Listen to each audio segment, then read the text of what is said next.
Todos aqueles que estudaram sobre a Segunda Guerra Mundial chegaram à conclusão da imensa depravação e maldade que há no homem.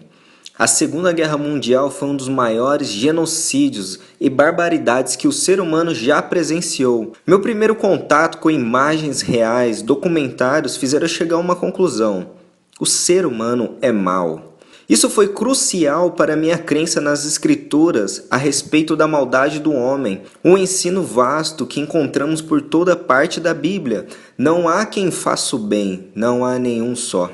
Todos aqueles que presenciaram, através de documentários, os campos de concentrações nazistas, como Auschwitz, o maior símbolo do Holocausto, utilizado para prisões em massa de judeus, ficaram chocados com as imagens da crueldade que Hitler promoveu.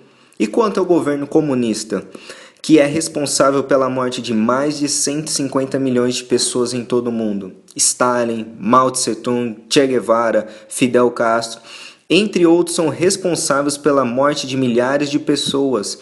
E o que eu fico mais impressionado é que o partido do PT, que se diz democrático, apoia todos esses ditadores, inclusive o recente ditador Nicolás Maduro, que levou a Venezuela ao caos e à falência. Não podemos nos iludir que o Holocausto acabou e ficou enterrado na Segunda Guerra Mundial. Há uma estimativa que são realizados 56 milhões de abortos ao redor do mundo, todos os anos. São mais que 5 holocaustos anualmente. São assassinados a sangue frio milhões de bebês ainda não nascidos. Muitos querem que essa barbaridade seja legalizada.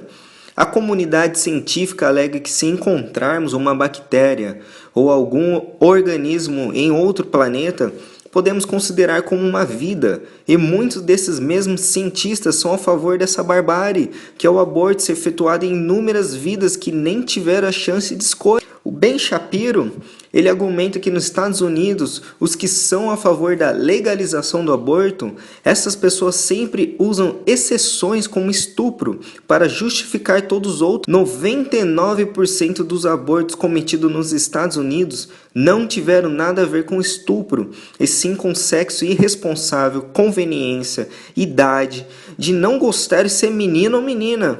As pessoas que são a favor do aborto gostam de pegar uma exceção que é o estupro, aquela que mais toca no coração, e dizem: vamos legalizar o aborto em todas as circunstâncias.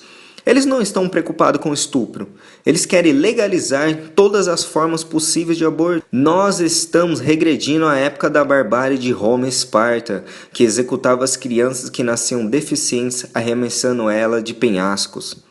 A concepção da vida, embora seja ainda matéria de discussão, é consenso geral que a vida começa com a fecundação. A ciência apresenta o fato de que a vida humana inicia com a fecundação e termina com a morte. Desde a concepção, todos os componentes da vida já estão potencialmente presentes para o seu pleno desenvolvimento. É desse óvulo fertilizado que se desenvolve o ser humano pleno, corpo e alma. Na perspectiva bíblica, Deus é o autor da vida, e Ele mesmo é quem forma o nosso interior e nos tece no ventre da nossa mãe. É Deus quem nos forma de maneira assombrosamente maravilhosa. O salmista diz: os meus ossos não te forem cobertos, quando no oculto fui formado e entretecido, como nas profundezas da terra, os teus olhos me viram a substância ainda informe.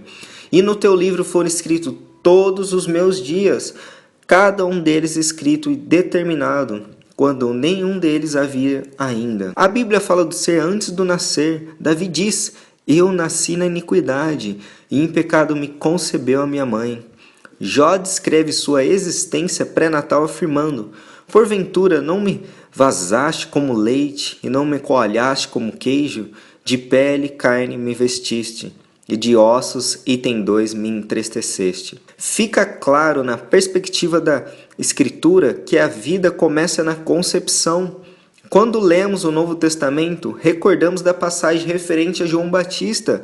Ele tinha poucos meses antes mesmo de ter sido concebido, e Lucas em seu evangelho menciona que ele já era cheio do Espírito Santo. Uma boa observação do pregador teólogo americano John MacArthur, ele comenta em seu livro Pais Sábios e Filhos Brilhantes de como a sociedade ao todo se distanciou dos princípios bíblicos que representam o ser humano. Um tribunal de Kansas City recentemente condenou uma mulher a 4 meses de prisão por matar uma ninhada de gatinhos indesejados. Um tribunal de Huntsville condenou um homem a 12 anos de prisão por matar 5 gatos para aliviar o seu estresse. Um tribunal de Delaware condenou uma mulher a apenas 30 meses de prisão por matar seu bebê recém-nascido. A mulher havia jogado a criança recém-nascida da janela do 3º andar de um quarto de motel e uma caçamba de lixo na viela logo abaixo, ainda com um cordão umbilical. Evidências mostram que o bebê estava vivo quando foi arremessado pela janela, mas que morreu devido à exposição ao abandono e a graves fraturas no crânio. A minha indignação é como muitos ditos evangélicos são adeptos e promovedores dessa barbárie que é o aborto. A lei de Deus é enfaticamente clara: não matarás. Deus é o autor da vida e só Ele tem autoridade para tirá-la. A decisão acerca do aborto não pode ser apenas uma discussão restrita à mãe e a seu médico. O direito à vida é um direito sagrado e deve ser amplamente discutido, sobretudo à luz da ética cristã. O aborto é a eliminação de uma vida, é um assassinato. E o mais grave, um assassinato com requintes de crueldade.